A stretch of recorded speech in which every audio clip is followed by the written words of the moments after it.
Hello दोस्तों, मेरे YouTube channel Bolly Bio and Fact में आपका स्वागत है। आज हम बात करने जा रहे हैं हिंदी सिनेमा जगत के सबसे उम्रदराज अभिनेत्री कामिनी कौशल उर्फ उमा कश्यप जी का। कामिनी कौशल जो 97 वर्ष की हो चुकी हैं और आज भी फिल्मों में एक्टिव हैं। कामिनी कौशल जी ने 2013 में फिल्म चेन्नई एक्सप्रेस में शाहरुख खान के दादी के रोल में एवं 2019 में फिल्म कबीर सिंह में शाहिद कपूर के दादी के रोल में भी नजर आई थी। साथ ही 2022 में आमिर खान की फिल्म लाल सिंह चड्ढा में कैमियो रोल में भी नजर आई थी।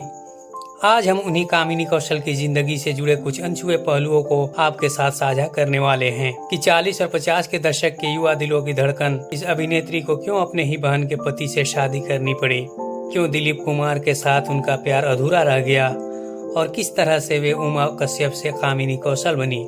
सब कुछ बताएंगे, वीडियो के अंत तक बने रहें। साथ ही ये भी बताएंगे कि क्यों दिलीप कुमार साहब ने कामिनी कौशल को देखकर भी पहचानने से इनकार कर दिए। लेकिन आगे बढ़ने से पहले अगर अभी तक आपने मेरे चैनल को सब्सक्राइब नहीं किया है, जल्दी से सब्सक्राइब कर लें ताकि ऐसी ही रोचक और अनसुनी जानकारियां आपको मिलती रहें।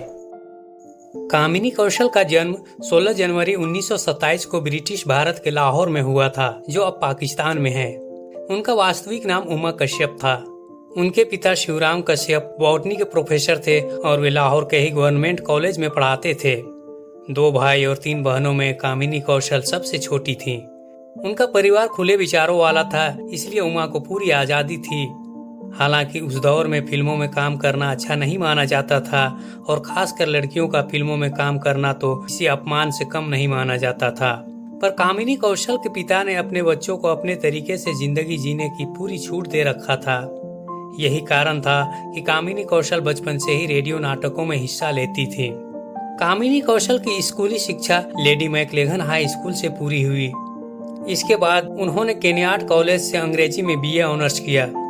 रेडियो में काम करने के दौरान ही चेतन आनंद की नजर कामिनी कौशल पर पड़ी। उसी समय वे अपनी फिल्म नीचा नगर में कामिनी जी को लीड रोल में लेने का ऑफर दिया। एक बार तो कामिनी कौशल ने इस ऑफर को ठुकरा दी, पर चेतन आनंद की दोस्ती उनके बड़े भाई से था, अतः कामिनी कौशल अपने बड़े भाई के आग्रह पर फिल्मों में काम करने को राजी हो गयीं। चूंकि उस समय तक वे उमा कश्यप थी तथा उस फिल्म में एक और महत्वपूर्ण रोल में चेतन आनंद ने अपनी पत्नी को भी लिया था। उनकी पत्नी का नाम उमा आनंद था, अतः दोनों ही फीमेल कलाकारों का नाम उमा था। इस पर चेतन आनंद ने उमा कश्यप को नया नाम दिया कामिनी कौशल। इस तरह कामिनी कौशल जी उमा कश्यप से कामिनी कौशल हो गयीं। 1946 में रिलीज हुई फिल्म नीचा नगर कांस फिल्म फेस्टिवल में अवार्ड पाने वाली पहली फिल्म बन गई। इस फिल्म के सफलता के बाद तो कामिनी कौशल को कई फिल्मों के ऑफर मिले, पर उन सभी फिल्मों को ठुकरा कर वे वापस लाहौर लौट गयीं। इसी दौरान उनकी बड़ी बहन उषा, जो 2 बच्चों की मां थी, का एक एक्सीडेंट में असामयिक मृत्यु हो गई। बहन की मृत्यु के बाद उनके बच्चों की देखरेख की जरूरत थी, अतः उनके जीजा को शादी करनी थी। इस पर कामिनी के घर वालों ने बच्चों के भविष्य के खातिर कामिनी का रिश्ता उनके जीजा से ही कर दिया।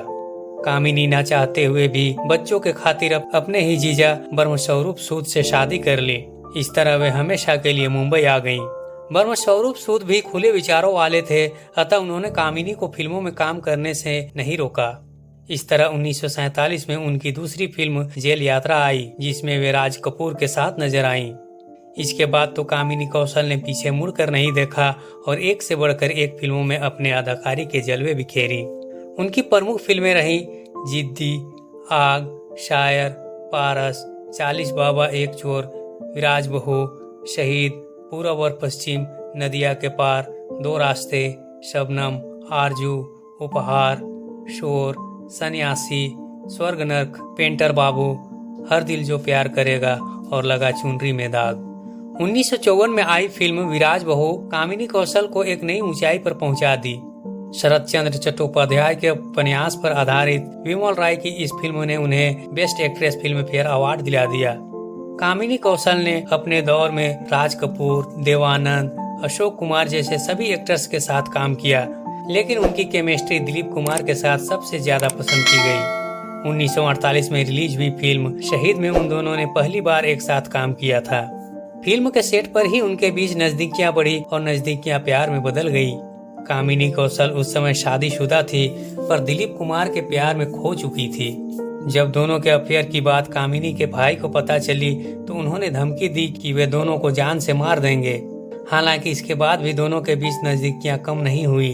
आखिरकार कामिनी के भाई ने आत्महत्या करने की धमकी तक दे डाली। इस धमकी का असर हुआ और कामिनी कौशल ने दिलीप कुमार से दूरियां बनानी शुरू कर दी। 2014 में एक मैगजीन के इंटरव्यू में कामिनी ने कहा था, दिलीप साहब ने अपनी बायोग्राफी में लिखा है कि वे मुझसे अलग होने के बाद बिखर गए थे, लेकिन हकीकत यह थी कि हम दोनों ही बिखर गए थे। हम दोनों कुछ नहीं कर सकते थे। हम एक दूसरे के साथ में बहुत खुश थे। कामिनी कौशल से दूर होने के साथ ही उनकी ट्रेजेडी शुरू हुई, जो उनकी जिंदगी भर चला और उन्हें ट्रेजेडी किंग बना दिया। वर्षों बाद दिलीप कुमार और कामिनी कौशल का सामना 2013 में प्राण साहब के चौथे पर हुआ, लेकिन दिलीप साहब उन्हें पहचान नहीं पाए थे। दिलीप कुमार को इस हाल में देखकर कामिनी जी को बहुत दुख हुआ था। दिलीप साहब का 2021 में निधन हो चुका है, जबकि कामिनी कौशल अभी 97 साल की हैं और फिल्मों में कभी कभी नजर आ जाती हैं। वे आखिरी बार 2022 में फिल्म लाल सिंह चड्ढा में कैमियो रोल में नजर आई थी। कामिनी कौशल जी की लंबी उम्र की कामनाओं के साथ आज के वीडियो में इतना ही। वीडियो कैसी लगी कमेंट में जरूर बताएं। फिर मिलेंगे एक और नए वीडियो के साथ।